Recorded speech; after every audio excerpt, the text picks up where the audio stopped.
আসসালামু আলাইকুম ওয়া রাহমাতুল্লাহি ওয়া বারাকাতুহু। ওয়া আলাইকুম আসসালাম ওয়া রাহমাতুল্লাহি ওয়া বারাকাতুহু। নাহমাদুহু ওয়া নুসাল্লি আলা রাসূলিহিল কারীম, আম্মা বা'দ। আল আকিদাতুত তাহাওয়িয়ার উপরে আজকে আমরা ষষ্ঠ ক্লাস করব।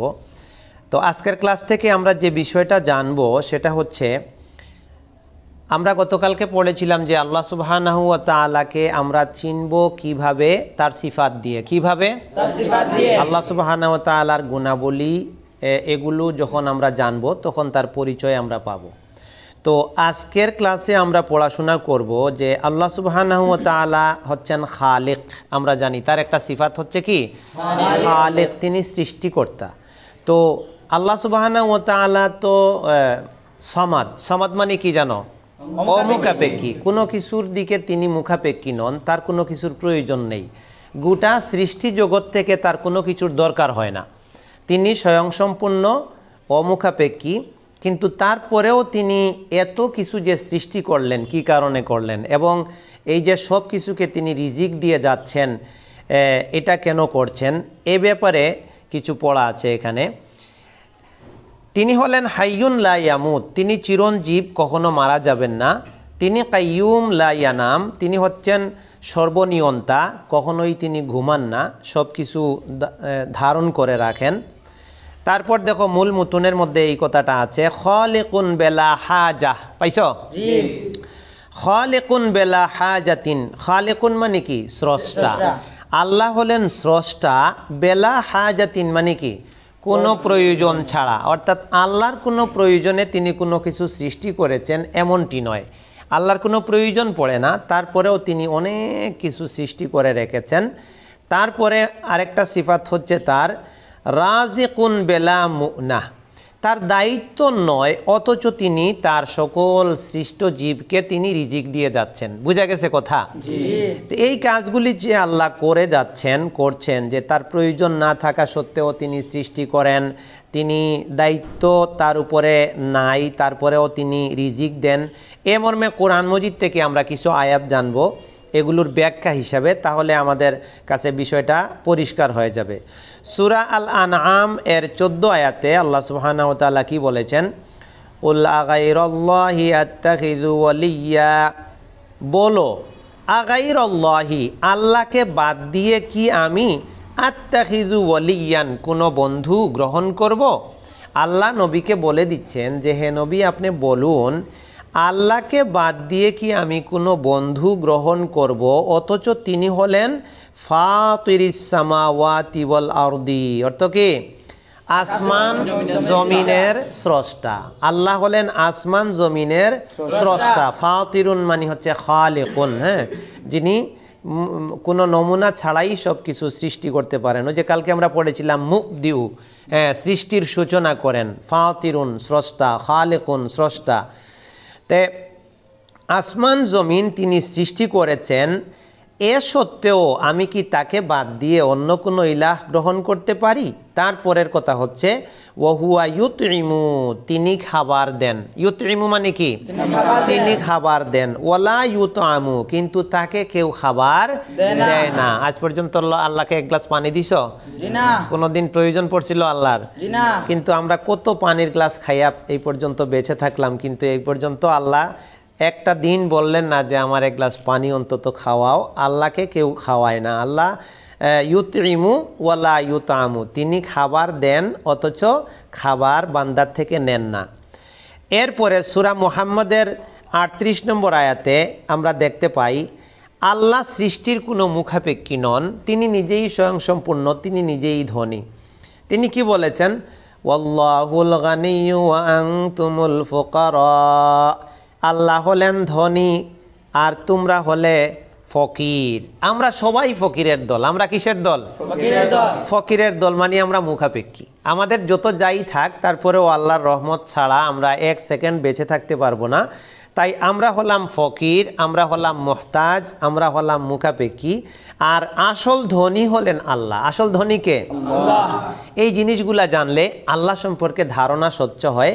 এই জন্য আল্লাহর এবাদতে মনোনিবেশ আসে। আর এই জিনিসগুলো না পড়লে, না জানলে, আল্লাহর এই সিফাতগুলো সম্পর্কে ধারণা না থাকলে আল্লাহর পরিচয় ফুটে ওঠে না, যার কারণে আল্লাহর সাথে ভালোবাসা তৈরি হয় না।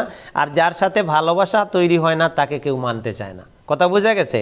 এই দুনিয়ার মানুষ যে এত বিভ্রান্ত হয়ে গেছে এবং অধিকাংশ মানুষই তো আল্লাহর নাফরমানি করে, মূল কারণ হচ্ছে এইটাই যে তারা ওমা কাদারুল্লাহ হাক্কা কাদরিহি, আল্লাহর মর্যাদা বুঝতে পারেনি। আল্লাহই বলে দিয়েছেন যে মানুষগুলো যে বিভ্রান্ত হচ্ছে, নাফরমান হচ্ছে, এর কারণ হচ্ছে তারা আল্লাহর মর্যাদা বুঝতে পারেনি। এরপরে সূরা ফাতির এর 15 নম্বর আয়াতে দেখো আল্লাহ কি বলেছেন, ইয়া আইয়ুহান নাসু আনতুমুল ফুকারাউ ইলাল্লাহ ওয়াল্লাহু হুয়াল গানিয়ুল হামিদ। এনে আরো সুন্দর করে এখানে বলে দিলেন, ইয়া আইয়ুহান নাস অর্থ কি? হে মানুষেরা, আনতুমুল ফুকারা অর্থ কি? তোমরা ফকির, তোমরা মুখাপেক্ষী কার দিকে? ইলাল্লাহ, আল্লাহর দিকে। তাহলে সমস্ত মানুষ কার দিকে মুখাপেক্ষী? একেবারে কোন দেশের যদি কেউ প্রেসিডেন্টও হয়, প্রধানমন্ত্রীও হয়, তার খাবার দরকার হয় না? ওই যে ভাতটা খায় ও কি চাল বানাইতে পারছে? এই যে ডিমটা খায় ও কি ডিম বানাইছে? চায়ের পাতাটা কি ও বানাইছে? তাইলে ওই ঘুরে ফিরে সবাই কোনো না কোনো ভাবে আল্লাহর দিকে মুখাপেক্ষী। এই জন্য আল্লাহ বললেন, ইয়া আইয়ুহান নাস আনতুমুল ফুকারাউ ইলাল্লাহ, তোমরা সকলে আল্লাহর দিকে মুখাপেক্ষী। আল্লাহু হুয়াল গানিয়ুল হামিদ, আর আল্লাহ হচ্ছেন ধনী প্রশংসিত। এবার আমরা জানবো তাহলে আল্লাহ সুবহানাহু ওয়া তাআলা আমাদেরকে কেন সৃষ্টি করলেন। কি জানবো? আমাদেরকে কেন সৃষ্টি করলেন। আল্লাহ সুবহানাহু ওয়া তাআলা কোরআন মজিদের বেশ কয়েকটা আয়াতে এই বিষয়টা জানিয়ে দিয়েছেন। সূরা আয-যারিয়াতের 56, সূরা মুলকের 2, সূরা কাহাফ এর 7। সূরা কাহাফের 7 নম্বর আয়াতে তিনি বলছেন, ইন্না জাআলনা মা'আল আরদি জিনাতাল লাহা, এই পৃথিবীতে যা কিছু আমি করেছি এগুলা সব সৌন্দর্যমণ্ডিত শোভার জিনিস হিসেবে তৈরি করেছি। কি জন্য? লিনাবলুয়াহুম আইয়ুহুম আহসানু আমালা, যে এই পৃথিবীর মানুষগুলোকে আমি পরীক্ষা করে নেব যে তারা কে সুন্দর আমল করে। বোঝা গেছে? তাহলে এই আয়াত থেকে আমরা গুরুত্বপূর্ণ একটা মেসেজ পেলাম যে এই পৃথিবীতে আল্লাহ সুবহানাহু ওয়া তাআলা নয়নাভিরাম অনেক সুন্দর সুন্দর চাকচিক্যময় জিনিস সৃষ্টি করে পৃথিবীকে সৌন্দর্যমণ্ডিত করেছেন, জিনাত করেছেন, শোভাবর্ধন করেছেন। উদ্দেশ্য একটা, সেটা হচ্ছে যে লিনাবলুয়াহুম, আমি মানুষগুলোকে পরীক্ষা করে নেব যে তারা এই পৃথিবীর সুন্দর আলো বাতাস খেয়ে, সুন্দর রিজিককে খেয়ে কে সুন্দর আমল নিয়ে আমার কাছে আসতে পারে। সেম এরকম কথা আল্লাহ সূরা মুলকের 2 নম্বর আয়াতে বলেছেন, হুয়াল্লাযী খালাকাল মাউতা ওয়াল হায়াতা লিয়াবলুয়াকুম আইয়ুকুম আহসানু আমালা, তিনি তো সেই সত্তা যিনি জীবন এবং মরণ সৃষ্টি করেছেন কি জন্য? তোমাদেরকে পরীক্ষা করার জন্য। লিয়াবলুয়াকুম আইয়ুকুম, তোমাদের মধ্যে কে আহসানু আমালা, সুন্দর আমল করে। আল্লাহ কিন্তু বলেন নাই আকসারু আমালা, বেশি আমল করে। আল্লাহ কি বলেছেন? আহসানু আমালা। আহসান মানে কি? অধিক সুন্দর, সবচেয়ে সুন্দর, সবচেয়ে উত্তম আমল করতে বলেছেন আল্লাহ। তো এই জন্য উত্তম আমল হয় কখন? যে আমলের মধ্যে ইখলাস থাকে, যে আমলের মধ্যে রাসূল সাল্লাল্লাহু আলাইহি ওয়াসাল্লামের অনুসরণ থাকে। আমার নিজের মতো করে আমল করলে আমল সুন্দর হবে না। আমলের মধ্যে ইখলাস না থাকলে, তাওহীদ না থাকলে আমল সুন্দর হবে না। ওগুলো আল্লাহ ধুলির সাথে উড়িয়ে দিবেন কিয়ামতের দিন। এবার আমরা আরো স্পষ্টভাবে আরেকটা আয়াত দেখব, সূরা আয-যারিয়াতের 56, যে আল্লাহ কেন জিন ইনসান সৃষ্টি করেছেন, তার প্রয়োজন নাই, তারপরেও তিনি সৃষ্টি করেছেন। ওয়ামা খালাকাতুল জিন্না ওয়াল ইনসা ইল্লা লিয়াবুদুন। প্রথমে না, পরে ইসবাত। প্রথমে নফি, পরে কি? ইসবাত। প্রথমে না, পরে হা। ওয়ামা খালাকতু, আর আমি সৃষ্টি করিনি, আল জিন্না ওয়াল ইনসা, এটা মাফউল, জিন এবং ইনসানকে, ইল্লা তবে, লিয়াবুদুন, যাতে তারা আমার ইবাদত করে।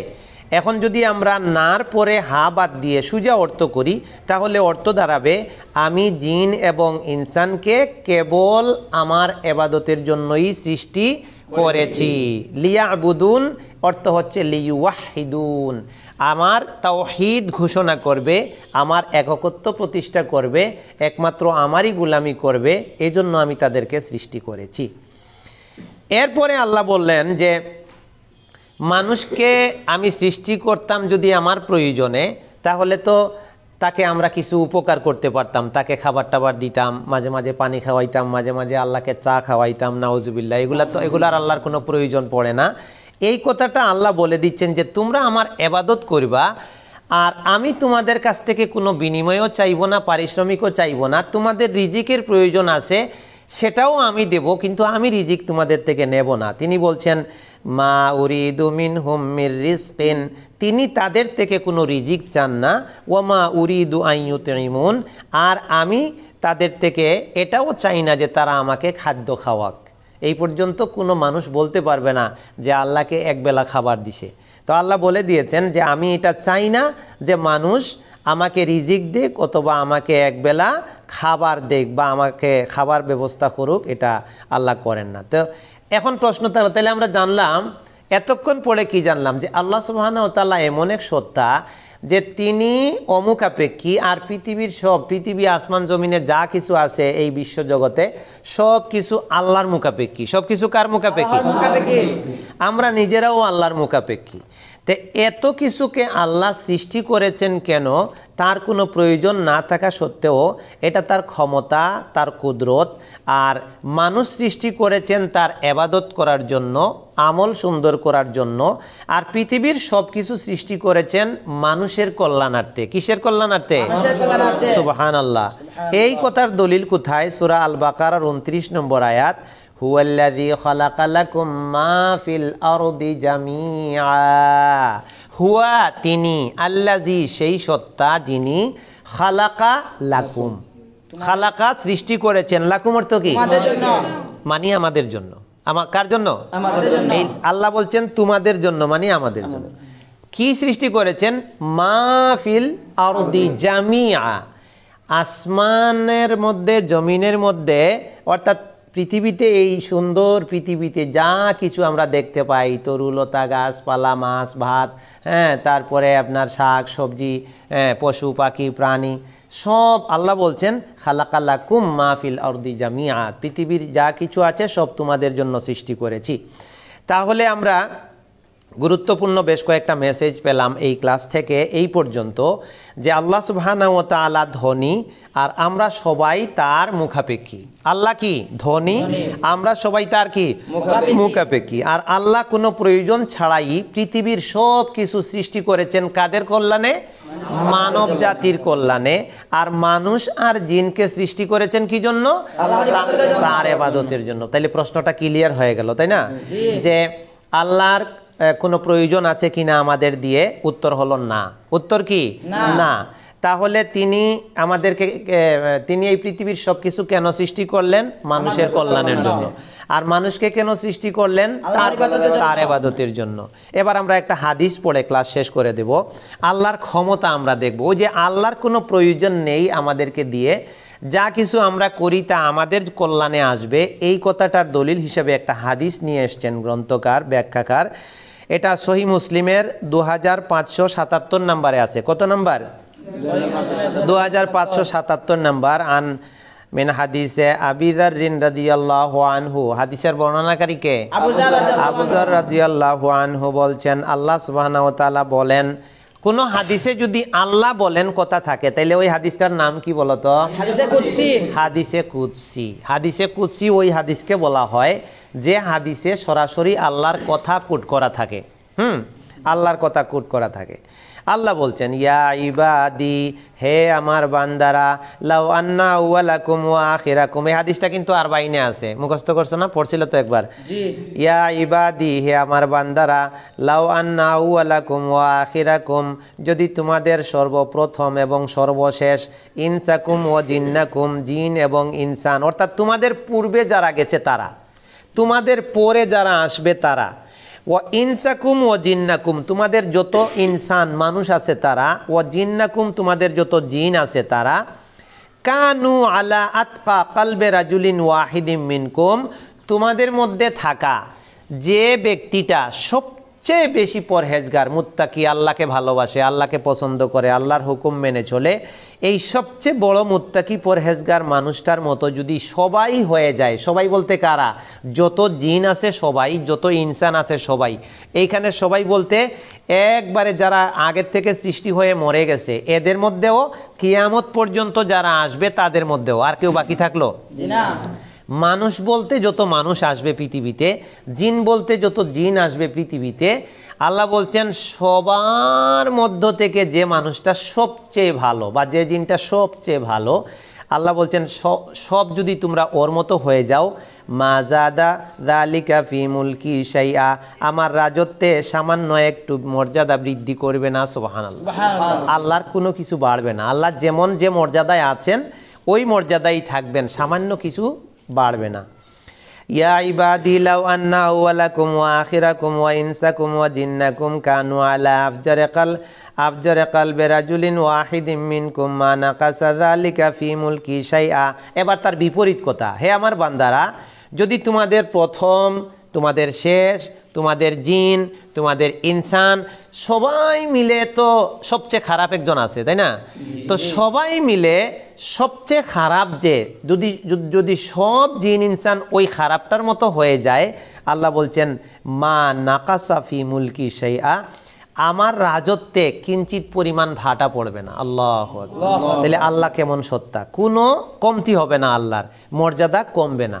তাহলে বুঝে গেল আল্লাহর সৃষ্টি দিয়ে আল্লাহর কিছু যায়ও না আসেও না। কি হয় না? আল্লাহর কোনো মর্যাদা বাড়েও না, আল্লাহর কোনো মর্যাদা কমেও না। সমস্ত সৃষ্টি আল্লাহর নাফরমান হয়ে গেলেও আল্লাহর কোনো মর্যাদা কমে না, সমস্ত সৃষ্টি ভালো মানুষ হয়ে গেলেও আল্লাহর মর্যাদা বাড়ে না। তাহলে এবার কথা থাকলো যে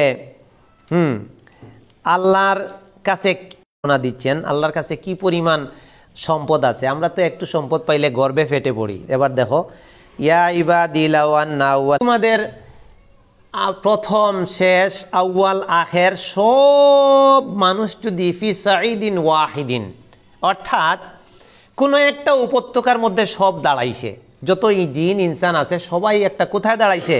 একটা উপত্যকায়, একটা মাঠে দাঁড়াইছে। ফাসাআলু ফাআতাইতু কুল্লা ইনসানিন মাসআলাতাহু, পরে আমার কাছে তারা চাওয়া শুরু করেছে। কি শুরু করেছে? চাওয়া শুরু করেছে। আর যে যা চাইছে সবাইকে আমি তার সব চাওয়া দিয়ে দিলাম। ইয়া সুবহানাল্লাহ। তাইলে মানুষ কত, জিন কত, সবাই যার যার চাওয়া অনুযায়ী যা চাইছে আল্লাহ বলছে আমি সব দিয়ে দিলাম। এবার আল্লাহর কমছে কতটুকু? মা নাকাসা যালিকা মিম্মা ইনদি ইল্লা কামা ইয়ানকুসুল মিখিয়াতু ইদা উদখিলাল বাহরা। তুমি একটা সুই ছিল তো, ওই যে খেতা কাপড় সেলাই দেয় না, একটা সুই যদি সাগরে ডুবাও আর ওই সাগর থেকে সুইটা উপরে উঠাও, তারপরে দেখো পানি কতটুকু কমছে। ওই সবার সব কিছু দেওয়ার পরেও আমার কাছে যা আছে ঠিক এতটুকুও কমে নাই। সুবহানাল্লাহ, আল্লাহু আকবার। আল্লাহ কি জিনিস! এরপরে আল্লাহ বলছেন, ওই পরের অংশে বলেছেন, তাইলে কি করেন আমাদের দিয়ে? ইন্নামা হিয়া আমালুকুম, আল্লাহ বলছেন আমি তোমাদের আমলগুলো উহসিহা, শুধু হিসাব করে রাখি, ফা নুজাজি, এরপরে আমি তোমাদেরকে ওই আমল অনুযায়ী প্রতিদান দেব। সুবহানাল্লাহ। তাইলে আমরা আজকের পড়া থেকে খুব গুরুত্বপূর্ণ তথ্য জানলাম, সেটা হচ্ছে যে আল্লাহ সুবহানাহু ওয়া তাআলা সামাদ, অমুখাপেক্ষী। আল্লাহ কি? অমুখাপেক্ষী, তবে তিনি স্রষ্টা, যা ইচ্ছা সৃষ্টি করতে পারেন। তাহলে এই পৃথিবীতে তিনি কোনো সৃষ্টির মুখাপেক্ষী নন, তিনি ধনী, তবে সব সৃষ্টি কার মুখাপেক্ষী? তার মুখাপেক্ষী।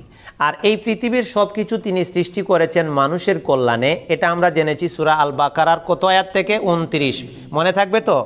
এই পৃথিবীর সবকিছু সৃষ্টি করেছেন তিনি মানুষের কল্যাণে, এটা আমরা জেনেছি কোন আয়াত থেকে? সূরা আল বাকারার 29 আয়াত থেকে। আর এই পৃথিবীর সবকিছু মানুষের কল্যাণে সৃষ্টি করার পর মানুষ সৃষ্টি করেছেন কি জন্য? তার ইবাদতের জন্য, আর তাকে পরীক্ষা করার জন্য যে কে আমল সুন্দর করে আমার কাছে আসতে পারে। এই কথাগুলো জেনেছি কোত্থেকে? সূরা আয-যারিয়াতের 56, সূরা কাহফ এর 7, সূরা মুলকের 2। আর একটা হাদিস আমরা জেনেছি সহিহ মুসলিম থেকে 2577, যে এই পৃথিবীতে যত জিন ইনসান আছে আগের পরের সবাই যদি মিলে সবচেয়ে ভালো মানুষটার মতো হয়, আল্লাহর মর্যাদা বাড়বে না। সবাই মিলে সবচেয়ে খারাপ মানুষের মতো হয়ে যায়, তাতেও আল্লাহর মর্যাদা কমবে না। সারা পৃথিবীর জিন ইনসান সবাইকে যদি সবার প্রয়োজন আল্লাহ মিটিয়ে দেন, তাও আল্লাহর এই ধনভাণ্ডার থেকে সুই যেমন সাগর থেকে কিছু নিলে বোঝা যাবে না, ওইভাবে কিছু বুঝাই যাবে না যে কিছু কমে গেল, অথচ সবাই যার যার পাওনা পেয়ে যাবে। তো আল্লাহ কি করেন, আমাদের আমলগুলো হিসাব করেন, সেই অনুযায়ী তিনি হাসরে আমাদেরকে প্রতিদান দিবেন কিয়ামতের মাঠে।